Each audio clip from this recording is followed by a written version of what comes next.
Hola, ¿qué tal? Espero que estén bien donde quiera que ustedes estén.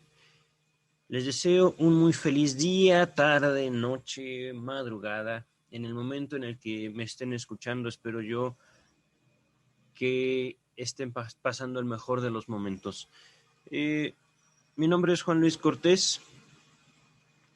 Me encuentro un poco dudoso en cuanto a este momento, porque ciertamente he estado trabajando mucho, he estado también grabando mucho, no necesariamente para este espacio de El ombligo del sueño, sino que, bueno, vaya, hablo desde mi experiencia reciente, hablo desde mis vivencias más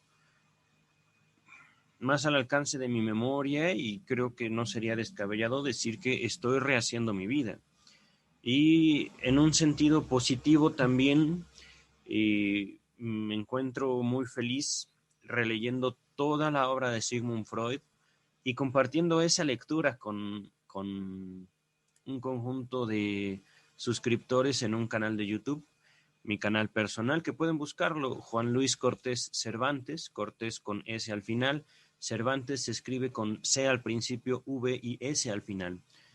Entonces, mi canal personal lo he estado usando para subir una lectura de todos y cada uno de los textos del doctor Sigmund Freud. No es un proyecto sencillo, llevo ya desde yo creo que octubre, noviembre del año pasado hasta hoy. Subo alrededor de la lectura de un texto o una hora diaria, a veces más. Recuerdo, por ejemplo, el caso de Emmy Von N, si mal no recuerdo, fue el más extenso expuesto hasta ese momento. Me tomó un total de casi 5 horas continuas de lectura y de comentario de texto. Sin embargo, ha sido un trabajo al que me he dedicado mucho últimamente, al menos una hora diaria, al menos, y al que debo también mucho de lo que, ¿cómo decirlo?, se va a traducir en acciones concretas en mi vida. Por eso me siento muy feliz. Siento que de alguna forma estoy rehaciendo el psicoanálisis en mí, en mi vida. Y esto se traduce a algo mucho más que una práctica clínica. Se traduce a rehacerme yo una vez más. Y tiene mucho que ver con todo lo que he estado compartiendo con ustedes en este espacio del ombligo del sueño, en este podcast que, digo, para mí ha significado una continuación de un trabajo que empecé justamente en mi canal personal, ¿no? Pero que yo he querido también como concretar justamente como un espacio, un tiempo, un empeño de reconstrucción del psicoanálisis. Y qué mejor para poner ese trabajo o una muestra de ese trabajo que esto, ¿no? Uno pensaría justamente que el psicoanálisis, al igual que cualquier otra disciplina académica, ya ya está terminado, ya está hecho. Fue el psicoanálisis de Sigmund Freud, ¿no? Podemos sin ninguna duda hacer una afirmación como esa. Y sin embargo, si esto fuera así, no habría Lacan, no habría, voy a nombrar algunos eh, colegas, voy a nombrar algunos supervisores y por supuesto no habría mi vida, mi propia vida. No habría Silvia Heiser, por ejemplo, si el psicoanálisis hubiera estado terminado por Sigmund Freud, si el psicoanálisis fuera, digámoslo así, una burbuja en la cual el doctor Freud se encerró y ya, ¿no? No habría, no habría necesidad de nada más al momento de decir psicoanálisis.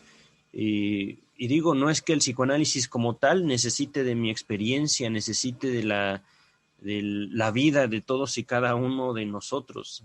Es algo curioso porque en estos momentos que yo quisiera, digamos, describir al psicoanálisis, por supuesto, lo hago conforme mi propia formación, lo hago tratando de colocarme a mí mismo en una posición, pues, lo más objetiva posible al respecto de la vida y obra del doctor Sigmund Freud. Por supuesto, también lo hago con el afán de procurar transmitir algo al respecto de esa obra que tan profundamente me ha conmovido, que tan profundamente también ha conmovido y ha dinamizado, ha formado a muchas otras vidas antes que la mía, y espero yo que también lo haga después de la mía. No sé en este caso por dónde empezar para transmitir esto que lo tengo como un nudo en la garganta. eh,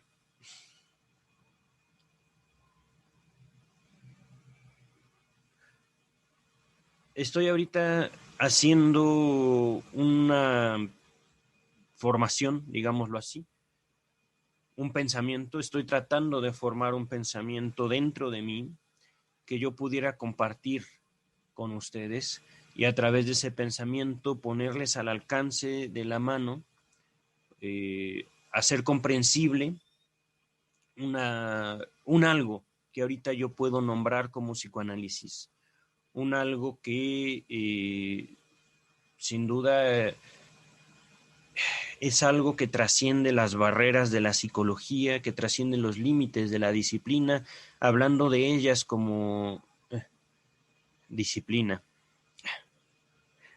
Trasciende los límites de la medicina, hablando de ellas como disciplinas, como, pues sí, científicas o empeños de disciplina científica.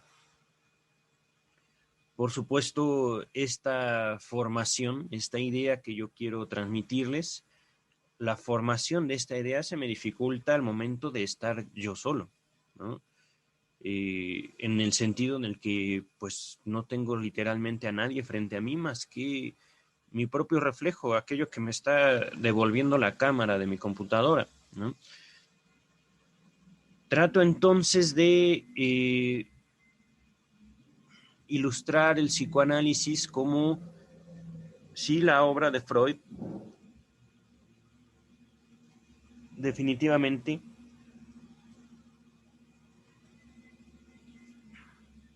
pero también como algo más, algo que va más allá de una mera teoría psicológica, algo que va un poco más allá de una producción que hace eco en los más diversos nichos culturales, es decir, disciplinas, la antropología, la sociología, la filosofía. Justamente no puedo evitar pensar en este momento en la obra de Lacan, ¿no?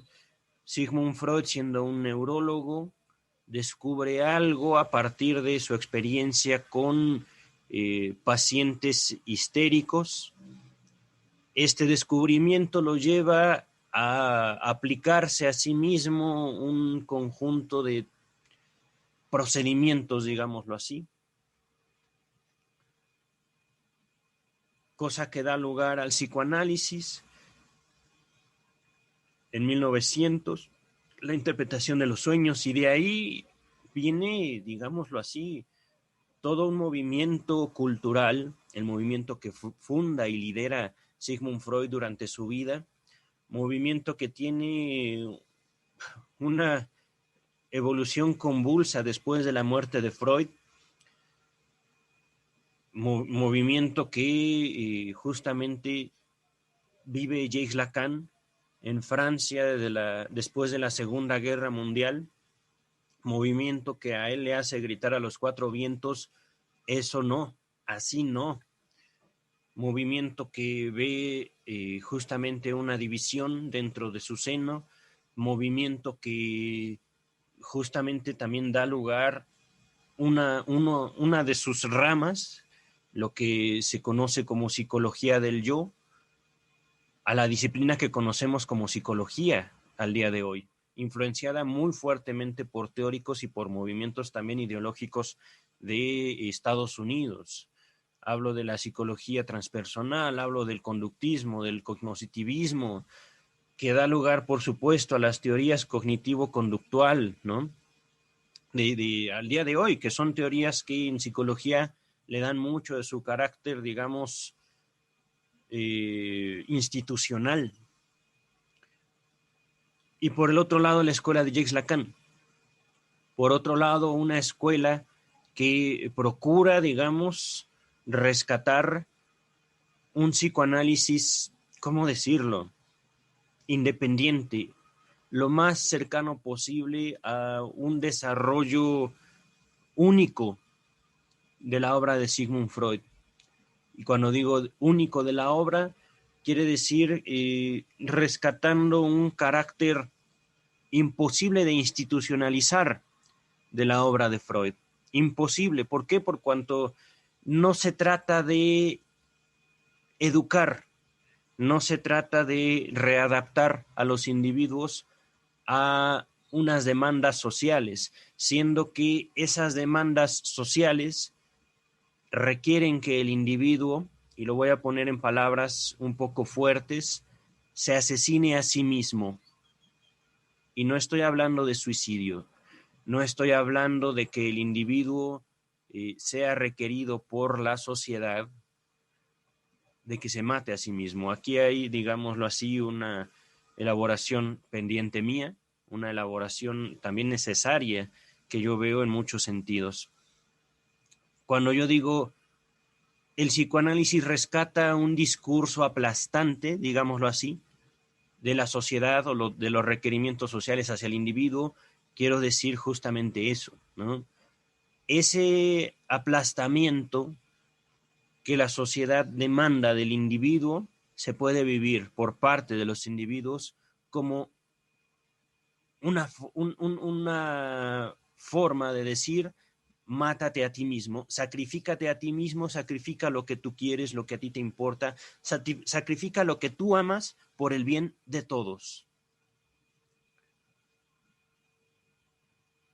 Eso es justamente lo que, a mi criterio, en mi experiencia, en mi contacto, digámoslo así, con la obra tanto de Freud como de Jacques Lacan, significa el, el movimiento entero que hizo Lacan en un afán de desinstitucionalizar el psicoanálisis, de sacarlo, digámoslo así, de las universidades, de sacarlo de un contexto del discurso oficial.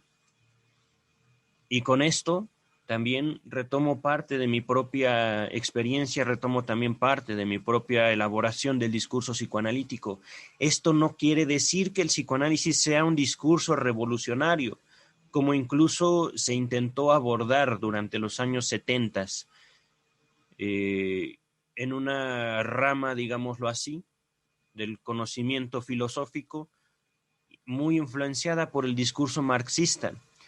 Durante los años 70, 80, hubo un movimiento llamado el freudomarxismo, que justamente por su nombre quiere decir influenciado por las figuras de Sigmund Freud y de Carlos Marx. Este movimiento, por supuesto, que se fundaba, sí, en estas obras, pero tomando gran influencia del discurso marxista, buscaba una revolución social, buscaba justamente la liberación, digámoslo así, de los oprimidos, el despertar de las conciencias dormidas, por decirlo de una manera, para procurar un mejor futuro para todos. Esto es algo muy bello, sin duda, pero al menos desde mi postura, al menos desde mi experiencia, es algo irrealizable. Por eso es que digo yo, el psicoanálisis como un discurso puede ser tomado básicamente para apoyar cualquier otro discurso, el marxista, por ejemplo, ¿no? Pero no nos quedemos ahí. El mismo Jung, las elaboraciones de Adler, Carl Gustav Jung, Alfred Adler, alumnos de Sigmund Freud. desviacionistas del psicoanálisis.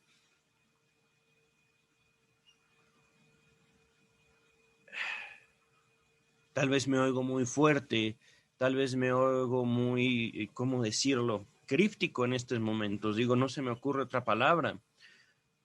Estoy tratando de describir la historia de un movimiento intelectual que me ha tocado profundamente, que yo he visto desarrollarse tanto en mi vida como en la vida de muchas otras personas cercanas a mí. Un movimiento que sin duda contiene elementos, y aquí es un poco contradictorio, lo voy a hacer así contradictorio porque así yo lo he vivido, revolucionarios pero no en cuestión social, revolucionarios en cuestión personal. Para mí el psicoanálisis ha significado eso justamente, una revolución en mi persona. Y es, regresando al principio, justamente una posibilidad que yo tengo de modificar mi vida en un instante, en el instante en el que yo identifico algo en mí y soy capaz de nombrarlo. Y soy capaz de decir, yo estoy pasando esto, yo siento esto, y esto es real para mí. Esto, por ejemplo, y ahorita tratando de imaginarme en un contexto personal, esto es insoportable para mí, yo no puedo tolerar esto, yo necesito o bien que tú no hagas eso, o bien ya no verte. Ahorita, por supuesto, estoy tratando de reducir al mínimo la influencia del psicoanálisis en mí. No estoy, por supuesto, nombrando absolutamente ningún concepto, más que mi propia experiencia personal frente a un otro, un hipotético otro. Esto, por supuesto, ustedes lo pueden trasladar directamente hasta sus vidas y ustedes no están absorbiendo en estos momentos ningún concepto, ninguna palabrería, por decirlo así, academicista, ningún vocablo complicado que ustedes necesiten aprender por parte de mí o por parte de cualquier otro analista. Simplemente colocarse frente a su propia experiencia y hacer notorio algo, lo que sea. Un placer, un displacer, un gusto, un dolor, que puedan ustedes frente a su propia experiencia decir sí o no, colocarse frente a sí mismos, que eso es una experiencia que por muy fácil que pueda ser nombrada, ya en la práctica puede ser dificilísima. A veces, y uno lo sabe bien, decirle no a un ser amado equivale a matarlo para nosotros mismos. No, por supuesto, no estoy hablando de un asesinato real. Estoy hablando de los pesos de nuestras propias posiciones frente al otro. Al menos yo puedo hablarles desde mi propia experiencia, digámoslo así, bastante normal, bastante social. Yo quiero a la gente, yo amo mucho a la gente que tengo a mi alrededor. Yo quisiera en muchas ocasiones no ser un peso para ellos, no representarles a ellos ningún dolor, y les hablo en serio. Esa es mi forma de amar, esa es mi forma de decirles te quiero, te amo, digámoslo así, te respeto, no quiero que cambies, te quiero así como eres, amigo, amiga, ¿no? Hermano, hermana, mamá, papá, así. Bravo por ustedes, así los quiero. Pero llega el momento en el que, ouch, eso que dijo mi padre, eso que hizo mi madre, ¿quiénes son mis amigos? ¿Quiénes son mis amantes? ¿Quiénes son mis compañeros mismos de trabajo? Todas y cada una de las personas a mi alrededor me representan a veces situaciones, a veces experiencias, a veces contenidos que de una forma u otra yo no puedo tolerar. Por poner un ejemplo, un amigo que consume alcohol en demasía, un amigo que yo podría querer mucho, que yo podría decirle, mi hermano cuenta conmigo en cualquier momento y de repente vámonos a, vamos a tomar una copita. Y la copita lleva a otra y a otra y a otra y a otra y a otra y a otra. Uno se detiene conforme uno cree deseable, pero él o ella siguen y siguen y siguen y siguen y de repente se ponen agresivos, se ponen también muy seductores, incluso hasta con uno o con una mujer de forma incómoda. Y te estoy tratando de poner un ejemplo, digamos, lo más cercano a la realidad de cualquiera de todos ustedes. Hablando, por ejemplo, de un alcohólico, una alcohólica, ¿no? Pero podemos también hablar de muchas otras situaciones. Algo que me pasa justamente, y es a partir de mi contacto con el psicoanálisis, de que también de mi trabajo es algo natural, no puede ser de otra manera. Yo estoy acostumbrado a escuchar, a conocer situaciones que para otras personas pueden resultar insoportables. Ya habrán escuchado algunas de ellas en este espacio, en este podcast. Todo eso desde, digamos, mi propia experiencia en la carrera, mi propia lectura de la obra freudiana, mi propio trabajo me fuerza a estar en momentos críticos de mucha gente, a estar en momentos que para muchas otras personas podrían resultar insoportables, escuchar realidades que uno ni se imagina y que ocurren en la realidad más cotidiana.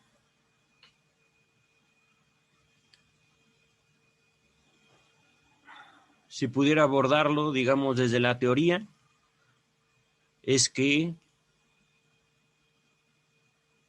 he trabajado mucho con mis propias represiones, he trabajado mucho con aquellos contenidos que yo en lo personal no tolero y me los he ido apropiando, por supuesto sin poder presumir una total, ¿cómo decirlo?, insensibilidad ante la humanidad, lo que ocurre frecuentemente entre mis semejantes. Hace poco me reencontré con una amiga después de mucho tiempo de no verla. Le comentaba a grandes rasgos lo que hago en mi trabajo institucionalizado, es decir, para con la empresa con la que yo colaboro cercanamente. Y si bien esto ella lo concibió en un principio como, apoyo psicológico, teóricamente sí, le dije. Espero que sí, pero en la realidad a veces simplemente nos toca llorar. Y el ejemplo que ahorita yo creo todos ustedes podrían tener muy al alcance de su experiencia es justamente la pandemia. Esto es algo que va mucho más allá de mí. Ustedes lo podrán entender.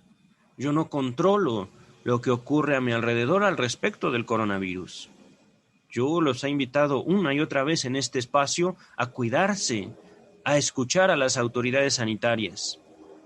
Y lo voy a seguir haciendo. Pero esta, digamos, invitación, esta postura que yo tomo frente a la pandemia, frente al coronavirus, no implica tampoco que yo padezca tremendamente penas al saber que un amigo, que una amiga, un conocido, un familiar han enfermado. No sé si me explico. Ahí es donde yo padezco al igual que todos ustedes. Yo no soy diferente. Yo soy un ser humano, después de todo. Un ser humano que siente.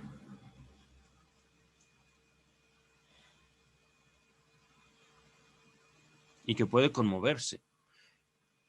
Y que a veces lo único que yo puedo hacer frente a la vida es llorar. A veces, ¿por qué no? ¿Por qué no admitirlo?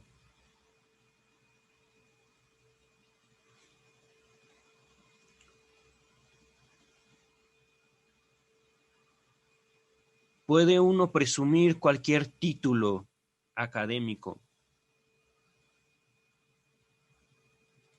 Y curiosamente es como si esperáramos de parte de aquel o aquella que tenga más poderes que nosotros, que sepa superar las dificultades y llevarnos más allá de lo que nosotros hemos podido hacer con nuestras vidas. Al momento de yo estar grabando este podcast y justamente en base a mi propia reestructuración, mi trabajo que está haciendo de la obra freudiana en este encierro pandémico, he tratado de rastrear, digamos, los destellos de humanidad de Sigmund Freud en su obra. Me he informado más y más y más, una y otra vez, porque ciertamente es algo que ya había revisado en algún momento de mi vida, ¿no?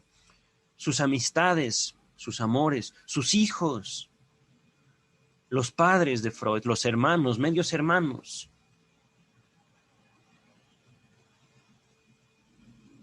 Todo, por supuesto, con el afán de identificarme una vez más con el creador del psicoanálisis, con el doctor Sigmund Freud, con el joven doctor que fue a estudiar muy emocionado a París cuando tenía más o menos veintitantos años, con su gran maestro y gran héroe, Jean-Martin Charcot, en la Salpêtrière. Bueno, al momento de yo estar leyendo a eso y al momento ahorita de evocarlo, no puedo evitar que se me dibuje una sonrisa en el rostro. Lo que él vivió, lo que yo viví, lo que él hizo, lo que yo hice, lo que yo he hecho y también lo que yo haré. Y aquí es donde quiero introducirlos a todos ustedes. Lo que ustedes han hecho, lo que ustedes harán. Puedo entender, porque yo también lo vivo, que estemos viviendo momentos fuertes, fortísimos, a veces hasta desesperados. Y aquí no puedo evitar pensar en mis amigos últimamente. No puedo evitar pensar el miedo que pueden ustedes y yo podemos estar compartiendo en estos momentos. Quisiera yo tener palabras de aliento para todos ustedes. Quisiera yo poderles en serio dar un abrazo y decirles todo va a estar bien. Esfuércense. La vida es así. La vida tiende a cuestionarse una y otra y otra y otra y otra vez. Y es cuestión de nosotros también. Es momento para replantearnos. Es momento para reconstruirnos y junto con nosotros reconstruir a toda la humanidad. Creo que esto fue un pensamiento que compartí con ustedes el podcast antepasado. El pasado no, porque estaba un poquito eh, temeroso, ciertamente. Tuve un pequeño molestar en la garganta y dije, ay, nanita. Resultó que fue un malestar muy pasajero que simplemente se dio ante un par de tés con miel, con jengibre, pero pues uno no puede evitar pensar en lo peor en estos momentos, al respecto de uno mismo, ¿no? Es totalmente natural que escuchemos una u otra cosa y fantasiemos. Y en base a esa fantasía que a veces no podemos controlar en cuanto a su origen y su destino, tengamos miedo. Ha hecho frío aquí en la Ciudad de México en estos días. De serle sincero, también he fumado un poco y de repente una leve molestia en la garganta y pienso yo lo peor de mí.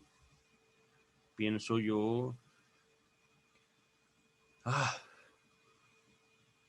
que me es necesario cuidarme, que la vida que yo tengo al día de hoy, la vida como la concibo, podría cambiar de un momento a otro. Y es cierto. Es así como he visto la vida de muchas amistades afectarse últimamente. Y en verdad, vaya, es lo que está ocurriendo.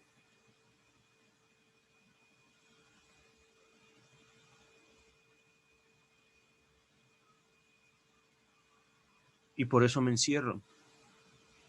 Y por eso vuelvo a trabajar, vuelvo sobre mis pasos, vuelvo a aquello que ha significado justamente la vida para mí, una y otra vez. Y esto es justamente un psicoanálisis muy al corriente con la elaboración lacaniana. Después de todo, yo me formo en un instituto lacaniano. Yo me formo bajo la tutela de la doctora Silvia Heiser Guerrero, en el Centro de Investigación y Estudios Lacanianos. Y debo decir que fue una formación desafiante. Fue un psicoanálisis que bajo ningún concepto puede establecerse definitivamente. Fue una disciplina fortísima y una disciplina que extraño, sinceramente, porque uno no puede descansar, digámoslo así, en la convención de ya acabé frente a la doctora Silvia. Uno no puede, y lo quiero contrastar aquí, por supuesto, con mi título de psicología. Fui a la universidad, estudié, presenté mis exámenes y tengo un título. El título ahí está, es innegable. Si el título yo lo pudiera perder, lo puedo volver a tramitar y ya, punto. El psicoanálisis no es así. ¿Podría yo haber hecho un esfuerzo monumental al escribir mi libro? ¿Podría yo haber hecho un esfuerzo también monumental al ir frente a la doctora Silvia a cuestionarme sobre mi postura frente al psicoanálisis? ¿Podría yo haber pagado una y otra vez frente a la doctora, frente a mis compañeros, frente a mis colegas, frente a mis pacientes? Haber pagado yo el análisis y nada de eso es garantía de mi permanencia como psicoanalista. Yo podría en este espacio incluso hacerles, ¿cómo decirlo? Como mención a Lacan, a Freud, a Jung, a Adler, a tantos, a la doctora Heiser. Y de repente, en este mismo espacio, empezarles a hablar, ¿qué les gusta? De teología, ¿no? Hablemos del Espíritu Santo. Pero hablemoslo ya con un afán de decirles, vayan a comulgar a un templo, vayan y confiésense, ¿no? No, y eso por supuesto lo podría yo hacer, nada me lo impide. Nada en cuestiones personales, nada en cuestiones incluso científicas, académicas, ¿no? Podría yo argumentarles los beneficios de comulgar, por ejemplo, científicamente comprobados.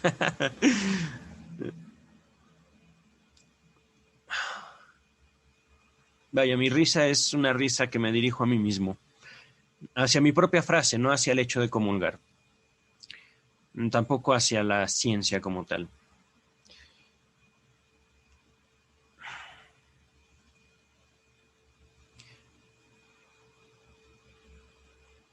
Cuando yo les estoy hablando de todo esto, que pareciera me he desviado mucho, pero ciertamente sigo cercano a mi empeño de definir el psicoanálisis.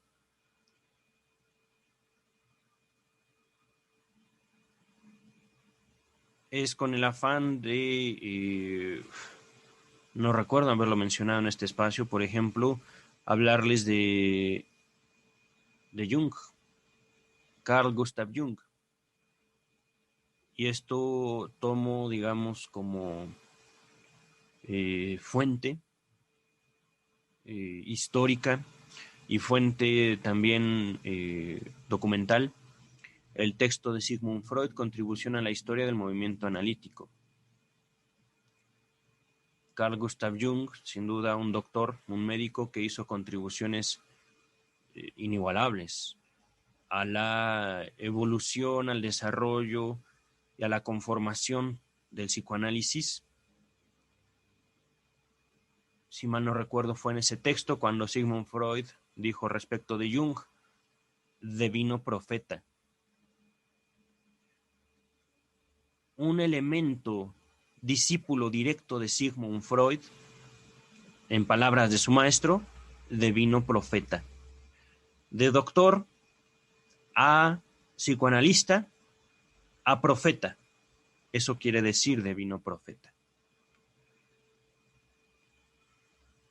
Con esas palabras, el doctor Freud no busca ofender a su colega, no busca ofender a su alumno, busca señalar lo que es o lo que fue. Lo que es para Freud, de que les estoy diciendo 1914 aproximadamente, cuando me parece que es ya que rompe con el doctor Jung. El doctor Jung atraviesa por una crisis tremenda después de la separación con su maestro, una crisis que deriva en su trabajo conocido o heredado al día de hoy como el Libro Rojo. Un texto que, en palabras de Jung, de acuerdo a la historia del Libro Rojo, le dictó un ente que se le apareció y que se le nombró o se denominó a sí mismo ese ente frente a Jung como Eliseo. Eliseo se le aparece a Jung.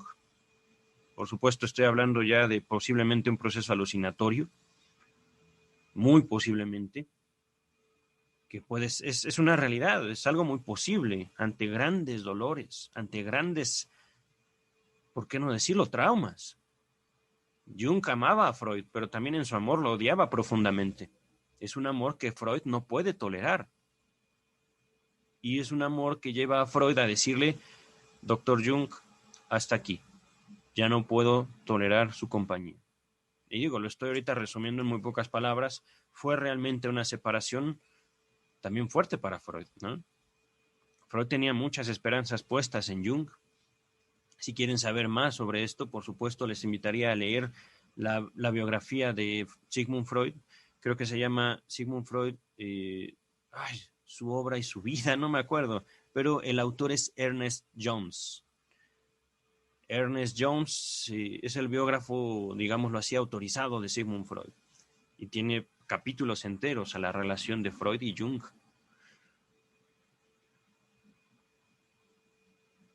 Y es justamente Sigmund Freud, un doctor, un hombre, tiene maestros, tiene colegas como Joseph Breuer, que lo llevan, digámoslo así, por un camino intelectual, lo llevan a hacer su propia teoría, su propia postura, su propia elaboración y contribución a la historia del conocimiento humano. A partir de esta elaboración, regresamos otra vez en la historia a 1900, formula y publica la interpretación de los sueños.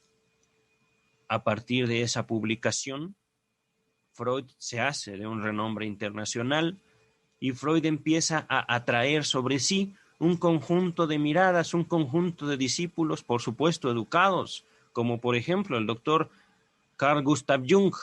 No recuerdo de dónde era, pero definitivamente Jung se atrae a Freud por su elaboración. Freud ve en él como el principal promotor de un psicoanálisis fuera de médicos judíos.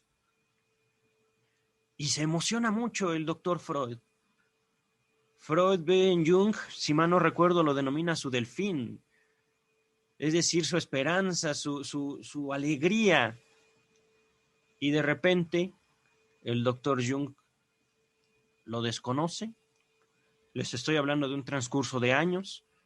Lo ataca Jung a Freud. Freud lo demanda porque Jung de repente dice ser el inventor del psicoanálisis. Jung dice, Freud demanda a Jung. Legalmente, Freud es quien descubre e inventa el psicoanálisis y lo publica. Por supuesto, Freud gana esa demanda y Jung se ve obligado a decir, ok, lo mío es psicología analítica, no es psicoanálisis.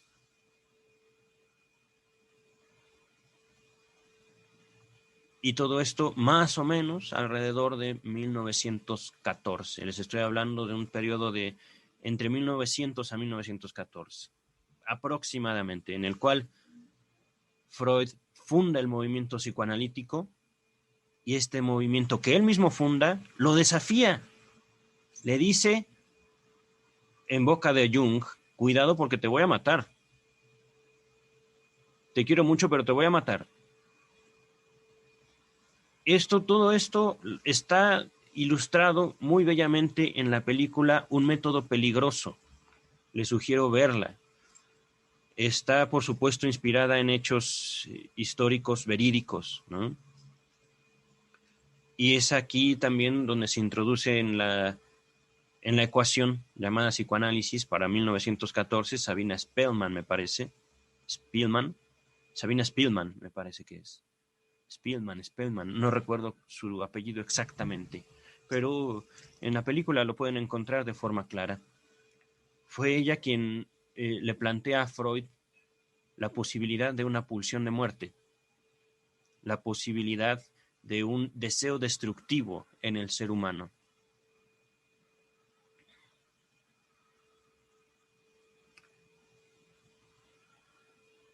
En la película podemos ver hacia el final, una escena en la cual me parece que es Freud quien va a visitar a la mujer de Jung, a la esposa de Jung, para preguntarle cómo está él.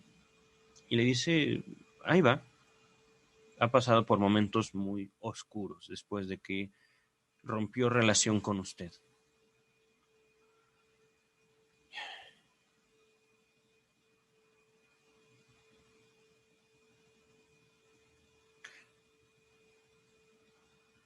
Podemos entonces, en base a todo esto, y en un afán, por supuesto, de definir el psicoanálisis, definirlo, por un lado, como una teoría que al momento de hoy no ha podido ser, como digamos, eliminada, no ha podido ser cuestionada, sí, infinitas veces, atacada, por supuesto que sí, pero no ha podido ser descartada en cuanto a la contribución que hace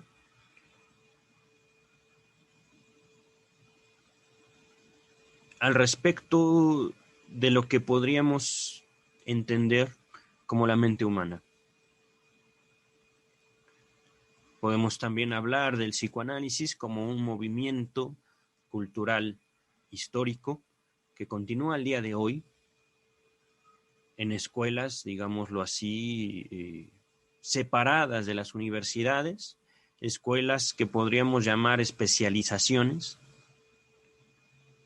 a veces independientes unas de las otras, ¿no? Como por ejemplo estoy pensando en la nueva escuela lacaniana, la ANEL, una escuela argentina, les estoy mencionando un movimiento que por supuesto viene desde Francia y que hace eco en sociedades como la Argentina. Y sin duda pienso yo en la escuela que me formó, en el Centro de Investigación y Estudios Lacanianos.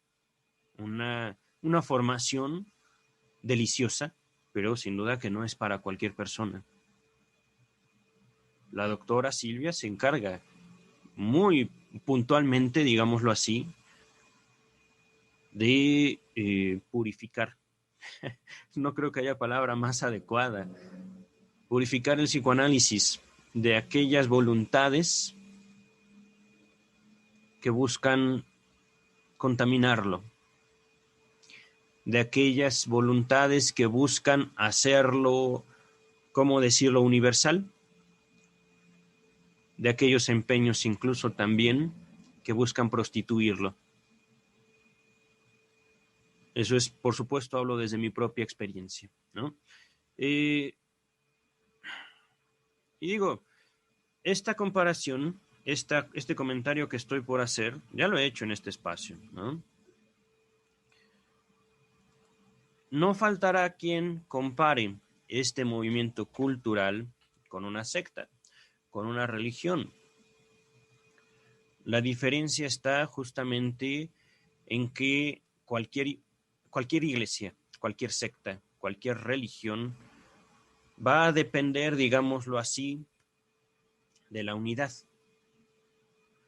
Va a depender de la, ¿cómo decirlo?, la represión que nosotros hagamos de nuestros instintos asimiladores de los demás. Si yo voy, por ejemplo, a una iglesia, si yo voy a un grupo, yo tendré que someterme a las ordenanzas de ese grupo, si quiero pertenecer a él.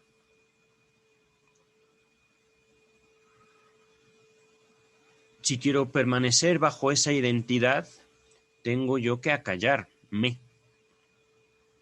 Tengo yo que, ¿cómo decirlo?,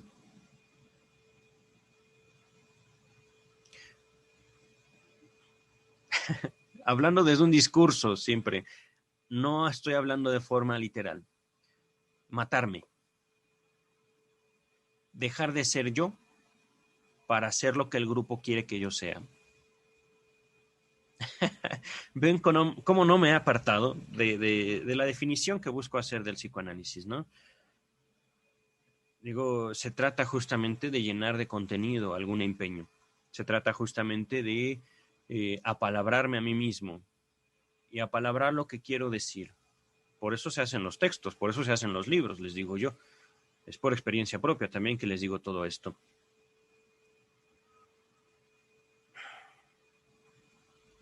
Regresemos entonces a la diferencia entre el psicoanálisis y una secta.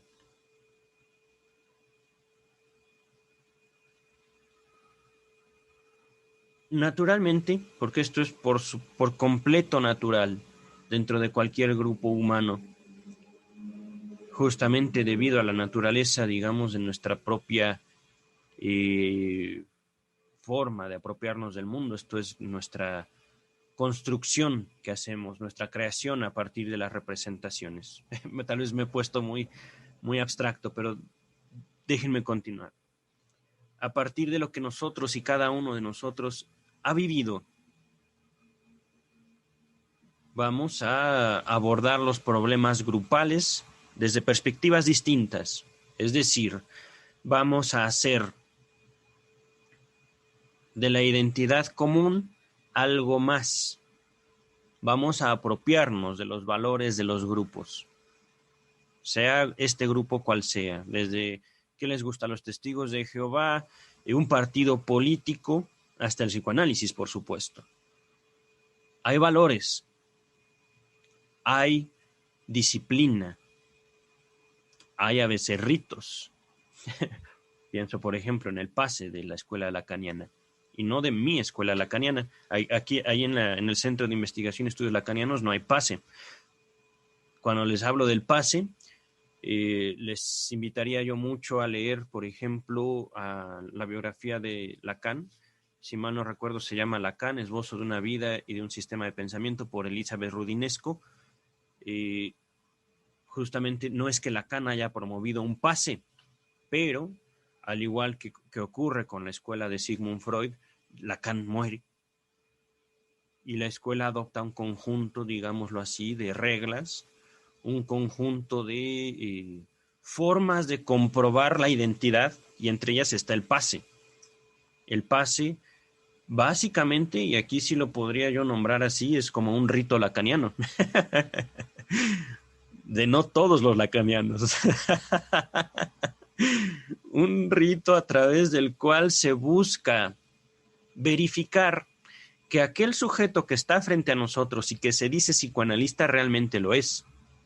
Y repito, y lo estoy usando aquí palabras que me son útiles porque, digo, entran dentro de mi experiencia, este acto del pase lacaniano, que yo he nombrado como un rito, tiene como objetivo distinguir, poder decir tú eres mi igual, tú eres no solo un psicoanalista, sino también un psicoanalista identificado por mí, que yo soy lacaniano, por decirlo de una forma, ¿no?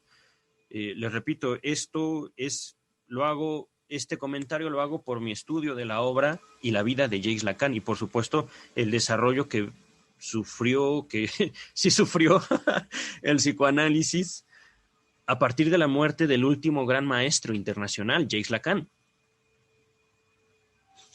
Digo, y esto es algo importantísimo también, valiosísimo que aporta el psicoanálisis al mundo entero, ¿no? Freud hace una elaboración, comparte esta elaboración, la elaboración hace eco en su mundo, llegan discípulos a Freud, Freud se ve la necesidad de hacer una reelaboración de su teoría una y otra vez, relanzarse a sí mismo, su obra, ¿no? Su contribución, encontrar las palabras más apropiadas para describir eso que ve.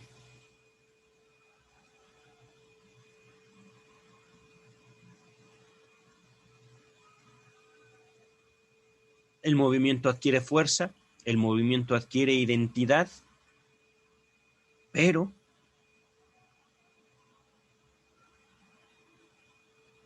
y así justamente como nosotros podemos vivir la pandemia como algo que va mucho más allá de nosotros, Freud atraviesa por 2 guerras, la última de las cuales literalmente amenazan su vida por ser judío, tiene la necesidad de salir corriendo de Viena, abandonando a parientes muy cercanos.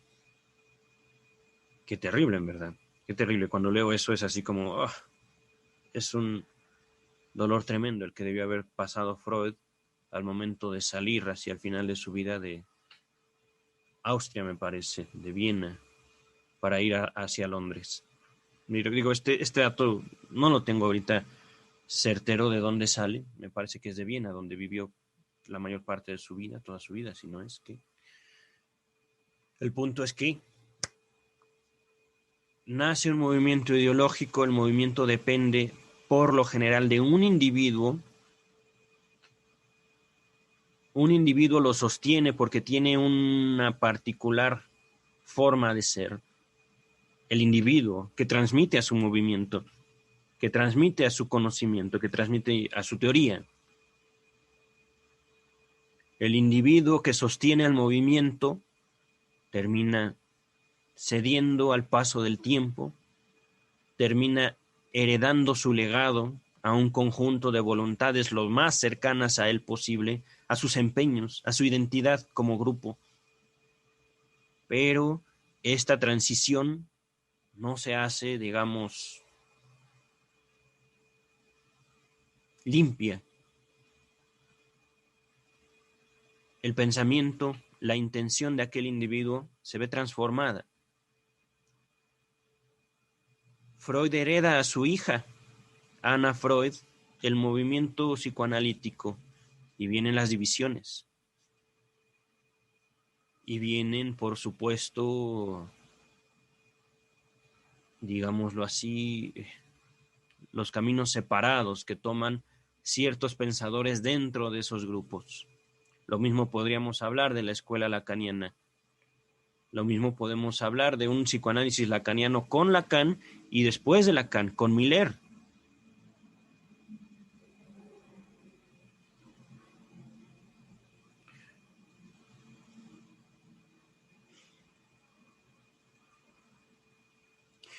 Sin duda, al hacer esta narración, podemos tomar al psicoanálisis, ¿cómo decirlo? Si ustedes gustan como una secta, si ustedes gustan. La diferencia está justamente en que no se procura, digamos, la represión, no se procura el callar las voces que radican en ella, en este grupo, ¿no? En una secta sí, en una secta lo que importa única y exclusivamente es la voluntad del fundador, la voluntad y el empeño del líder, o la líder también puede ser.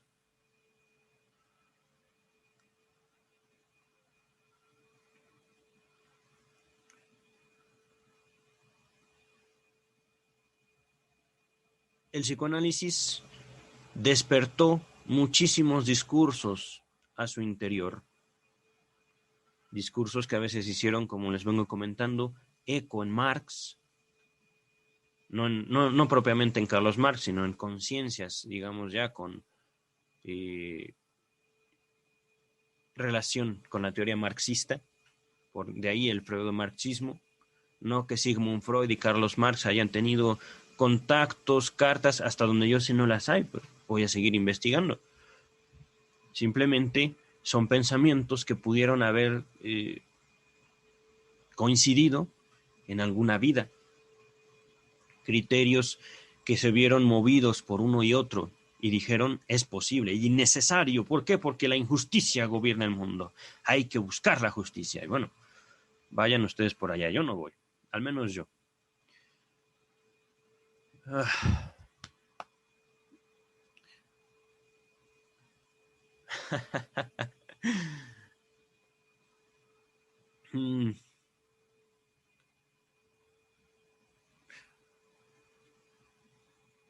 Han pasado muchas cosas desde que yo terminé la carrera de psicología, desde que yo quise continuar en mi formación, en mi conocimiento, en mi elaboración de las obras freudianas. Y sin duda, una de las más sobresalientes va a ser esta que estamos atravesando en este momento.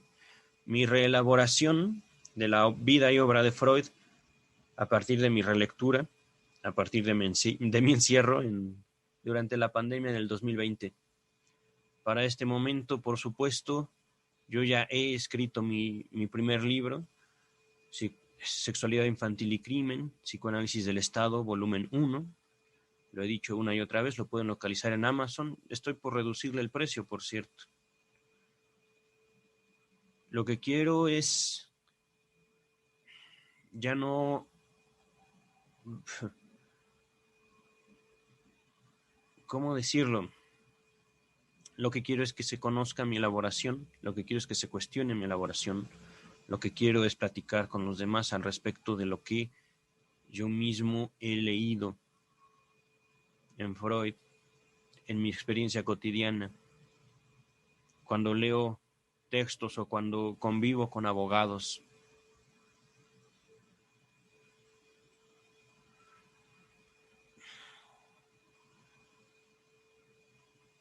Estoy muy emocionado, en verdad, por el rumbo que está tomando mi vida justamente a partir de esta pandemia.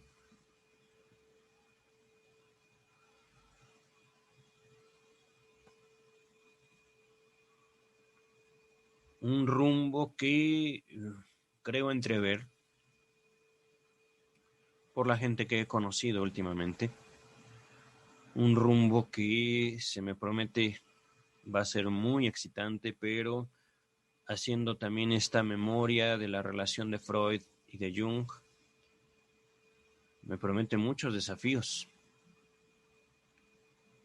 Tengo que volver a aprender a lidiar con aquellas manifestaciones de amor hacia mi persona que tienen mucha cercanía con la muerte, las agresiones, los desafíos.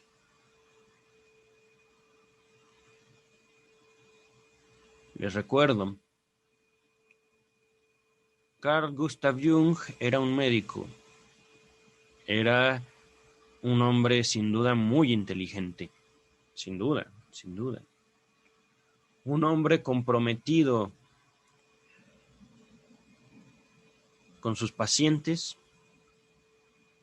una persona que pasará a la historia así como un gran teórico, pero también un hombre que le hizo pasar momentos de terrible incertidumbre, tragos muy amargos a Sigmund Freud. No lo estoy victimizando, no lo trato de hacer menos al doctor Freud frente a Jung. No. Quisiera yo aquí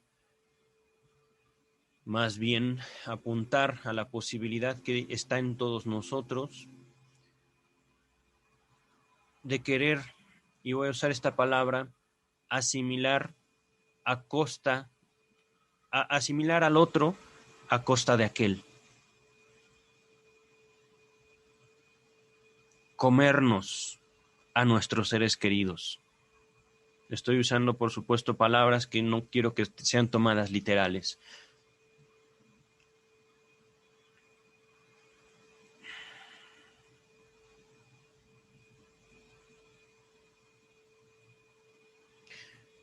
Y estoy hablando justamente también de una de las posibilidades que abarca el amor.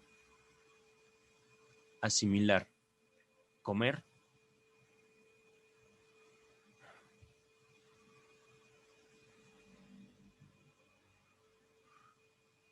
No puedo evitar también hacer el uso de la palabra destruir.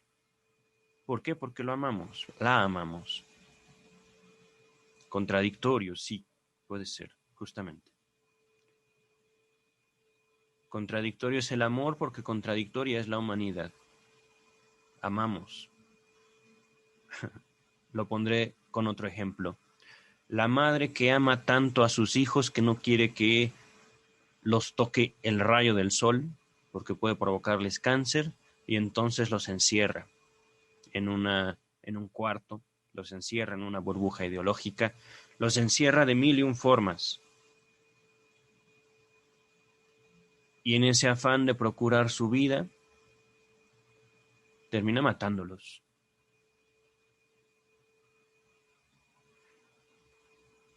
Termina asesinándolos para no verlos sufrir. Estoy, por supuesto, planteando una situación hipotética, pero que podemos ver repetida de una u otra forma a nuestro alrededor.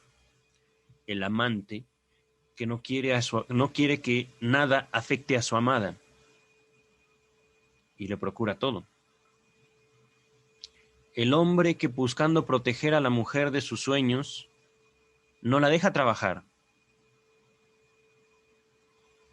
Y por supuesto, la asfixia poco a poco. No estoy hablando de una asfixia física, estoy hablando de una asfixia social, por ejemplo. La isla. Es que mi amor, te estoy cuidando.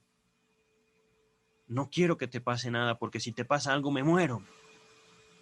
Y poco a poco, este hombre amoroso va colocando barreras alrededor de su objeto de amor para que ni el viento la toque. A eso me refiero con asfixia, ¿no? Mujeres que aman a sus hijos, hombres que aman a sus mujeres. Hombres y mujeres también que aman un conjunto de valores que no se atreven que sean cuestionados. Esta será la última diferencia que yo haga al respecto del psicoanálisis y las sectas. El psicoanalista que se respeta, al menos conforme a mi propia transmisión, va a cuestionar el psicoanálisis. No lo va a hacer una creencia inconmovible e incuestionable. Si yo he comparado el psicoanálisis en este tiempo con las sectas, en este podcast en particular, ¿no? Porque he hecho mención, ¿no? Cuando trabajé las sectas, cuando trabajé en Exem, en podcast pasados, cuando ahorita yo vuelvo a compararlo con una secta, es justamente una forma de cuestionarlo, es una forma de reelaborarlo, es una forma de replantearlo para mí. Y lo comparto con ustedes, tal cual, ¿no? Por supuesto que lo que yo estoy compartiendo, que ustedes habrán notado, contiene muchas lagunas, digámoslo así, en cuestiones de datos crudos.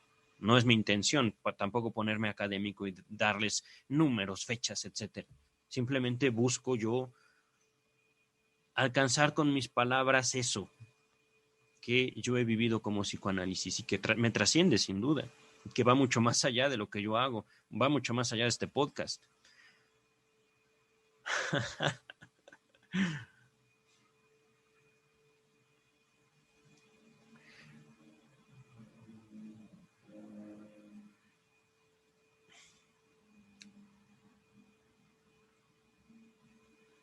Justo sí he propuesto que este tiempo sea de deconstrucción,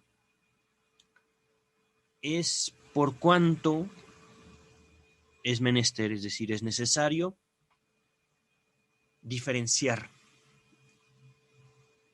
psicoanálisis, ¿qué es eso? Y replantearlo una y otra y otra y otra vez. Recordemos las palabras de Lacan, parte de su elaboración fundamental. Si el psicoanálisis es posible, es únicamente sí. Ahorita lo voy a dejar en blanco, ese pensamiento. Les pido por favor investiguen, lean, infórmense.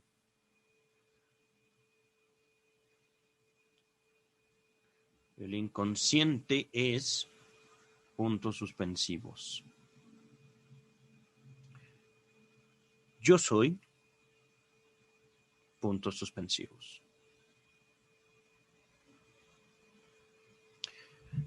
Podría darles mi nombre, que ya lo saben.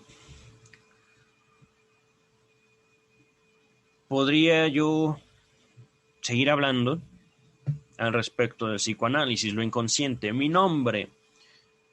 Pero lo importante en este caso, lo importante en este momento, es señalar un imposible. Es señalar que ese imposible, que ahorita podría yo decir es la verdad, solo por nombrarlo, solo por hacerlo más codiciable, esa verdad es imposible. Mas no por ello, ¿cómo decirlo?, debemos de ceder ante esa imposibilidad. Lo imposible marcará justamente el origen de nuestro deseo. Lo imposible marcará el anhelo que tenemos de alcanzar algo y a veces los empeños desesperados que hacemos por alcanzar ese algo. Ahorita justamente hago este movimiento corporal que espero se escuche, porque nuevamente buscaré subir nada más el audio de esta grabación para transmitir eso. También el apóstol Pablo lo dice muy bellamente en alguna de sus cartas que ahorita no recuerdo, tampoco la cita. Estirémonos tratando de alcanzar la meta inalcanzable, decía Pablo. Lo dice con otras palabras, pero bueno, es básicamente lo mismo. El científico trabaja porque sabe que la verdad se esconde detrás de lo que ve. El creyente se esfuerza todos y cada uno de sus días por alcanzar el modelo que sabe es inalcanzable. El analista, como científico, como pensador, va a procurar afinarse a sí mismo frente a lo que ve una y otra vez. Y por supuesto, esto se puede extender mucho más allá de la clínica. Es necesario que se extienda más allá de la clínica, más allá de las relaciones que en psicología comprendemos como terapéuticas. Mucho más allá. Para empezar, la relación del analista consigo mismo. Ahí se funda el análisis. No es una relación de poder como podríamos entenderla de acuerdo a las universidades. No es una relación de ven, cállate, yo te voy a transformar para que seas mejor, socialmente hablando. No es así. De eso no se trata el psicoanálisis. Y es aquí también donde puedo distinguir. Las sectas van a buscar someter, la academia también, como una modificación, una evolución del pensamiento religioso. La academia, repito, como la evolución del pensamiento religioso, va a buscar someter. Te callas y escuchas. Y con esa imagen llegan muchos al análisis. Te callas y escuchas, y el psicoanálisis no es así. En el psicoanálisis es habla, manifiéstate, demonio. Yo estoy agregando el demonio para, por un lado, convocarlos a ustedes y por otro lado, para ejemplificar lo que ocurre en el análisis. Cuando uno llega a análisis, el analista calla. No vamos a procurar embelezar. No vamos a procurar apalabrar. No vamos a procurar callar al que tenemos enfrente. Y esto es también algo único en el psicoanálisis, por eso no puede ser una secta. El psicoanálisis calla frente al analizante. Cuando un analizante llega a análisis, por supuesto un análisis conforme me fue transmitido, no le vamos a decir es que usted su complejo de Edipo, no, es que usted su inconsciente, no. Hable, hable. Hable.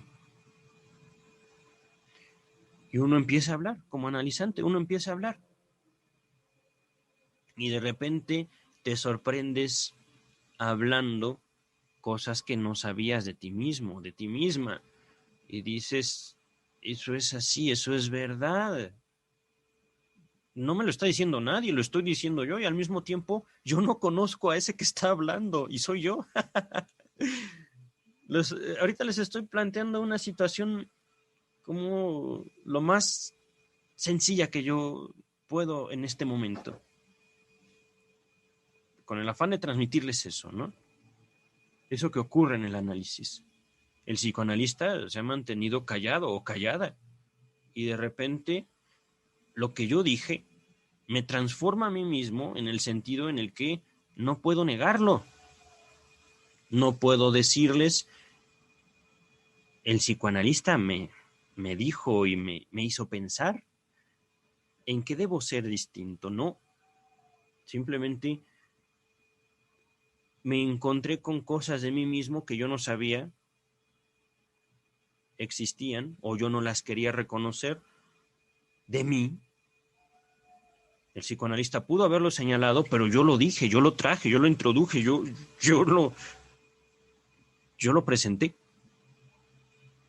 sin darme cuenta. Y también sin darme cuenta, eso que yo introduje me estaba afectando de esta y esta y esta y esta otra manera.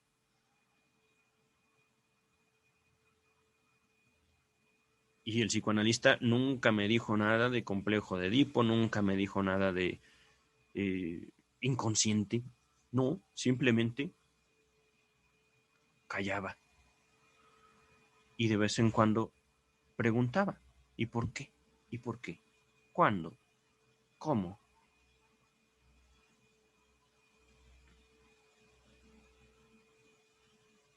Y entonces regresamos. ¿Qué es el psicoanálisis? ¿Qué es el psicoanálisis cuando el psicoanalista calla? Ahí no les puedo hablar de una teoría. Ahí no les puedo hablar de un discurso cultural que busca acallar a los sujetos.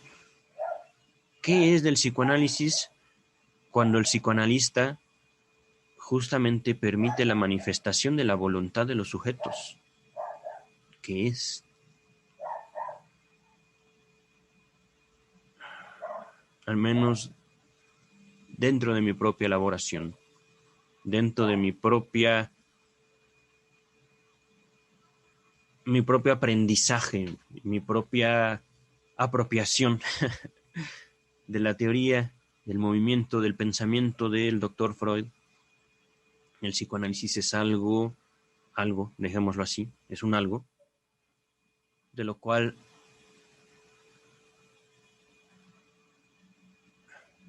así lo voy a decir porque así es como lo veo en este momento, los gobiernos no pueden prescindir. Si las partes organizadas de la sociedad, porque también hay partes desorganizadas, si las partes organizadas de la sociedad buscan que la sociedad sobreviva, es menester aprender, es necesario, es importante aprender de la experiencia y de la obra del doctor Freud a callar.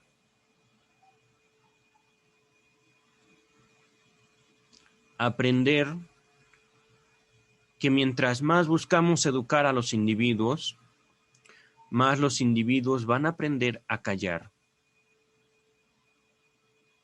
Más los individuos van a aprender a manifestar sus verdaderas intenciones y sus verdaderos deseos de forma disimulada y lejos de la vista de los demás.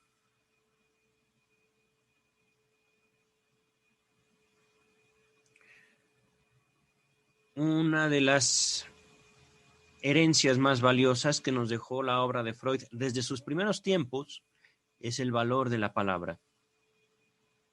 Y eso no es acogido en la psicología. Para la psicología cognitivo-conductual específicamente, lo que importa son los actos, no la palabra.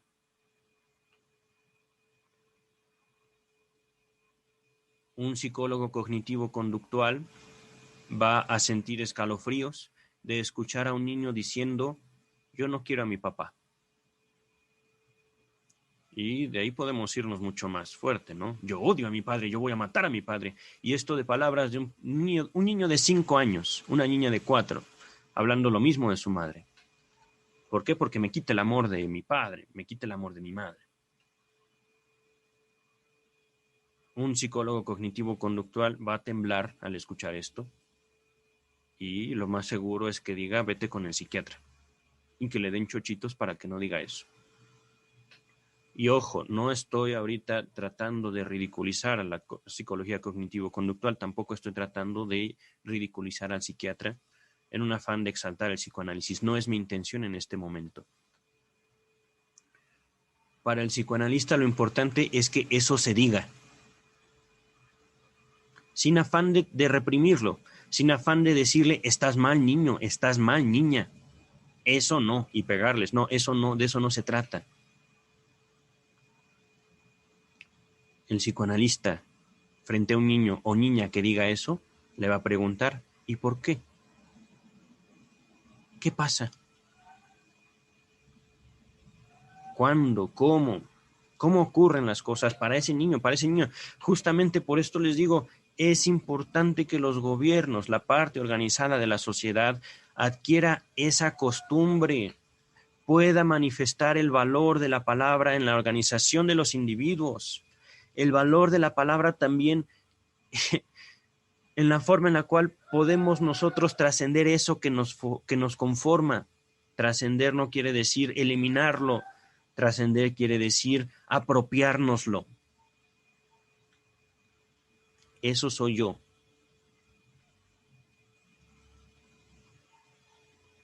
¿Y por qué tú odias a tu padre? Tú. ¿Y por qué tú odias a tu madre? Tú. Rescatar el valor de las experiencias del individuo para el individuo. ¿Qué más objetividad que eso?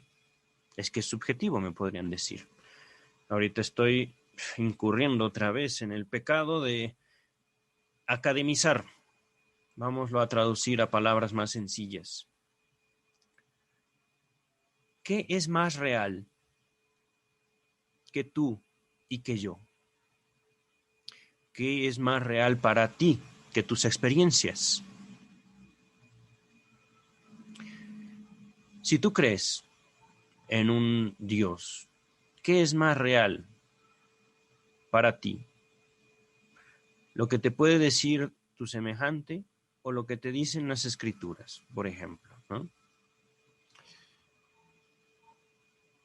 Si nosotros, como autoridades, si nosotros como individuos civilizados, esperamos que los otros crean más en mí simplemente por el hecho de que soy una autoridad, que en sus propias experiencias nos vamos a encontrar con situaciones terribles, situaciones que bien pudimos, digamos, evitar.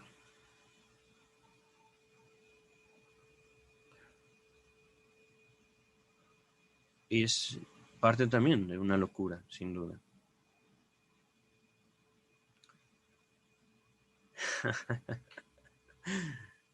Miren, el hecho de sentarme a escuchar, el hecho de, digámoslo así, no buscar que la persona frente a mí sea de determinada manera, haga algo que yo quiero, conforme al psicoanálisis me fue transmitido. Es decir, el sentarme a escuchar a otra persona, tenerlo como práctica, tenerlo como algo muy mío, me ha permitido destacar eso. El poder señalar ciertas locuras que ocurren de continuo entre la humanidad. El hecho de que yo, digámoslo así, investido como una autoridad, acuda frente a un otro y le pida callarse simplemente porque yo llegué, es una locura.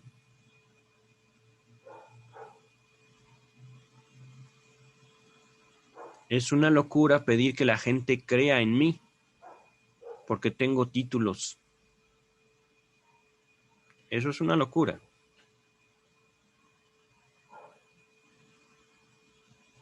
Es una locura brindar soluciones a problemas que yo quiero ver porque están en un manual diagnóstico. Siendo que el individuo que, según yo veo, tiene un problema, no ve un problema ahí, donde yo digo que lo hay.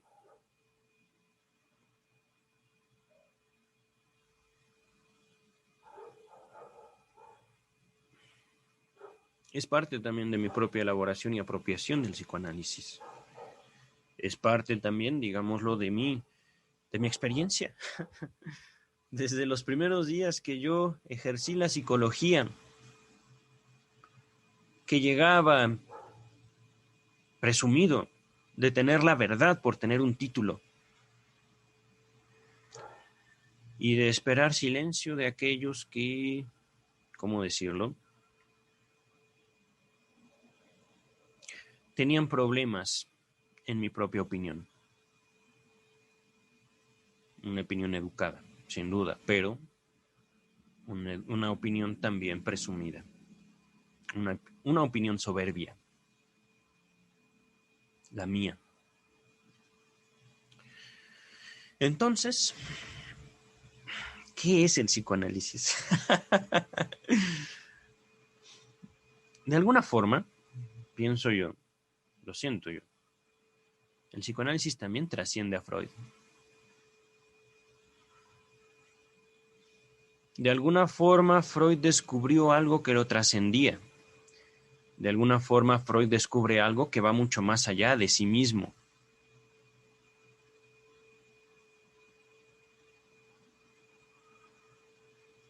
Y es un algo que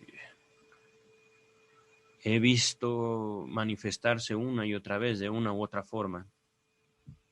Mucho más cuando hablo de amor. Mucho más cuando volteo a ver a mis semejantes y busco el amor en ellos. Lo encuentro, sin duda. Pero no es un amor, ¿cómo decirlo?, bonito a veces. A veces es un amor muy crudo. A veces es un amor que devora. A veces es un amor que quema.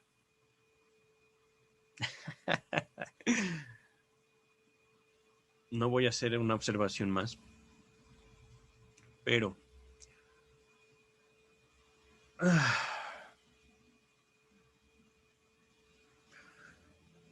Voy a dejar este podcast hasta el momento, hasta aquí.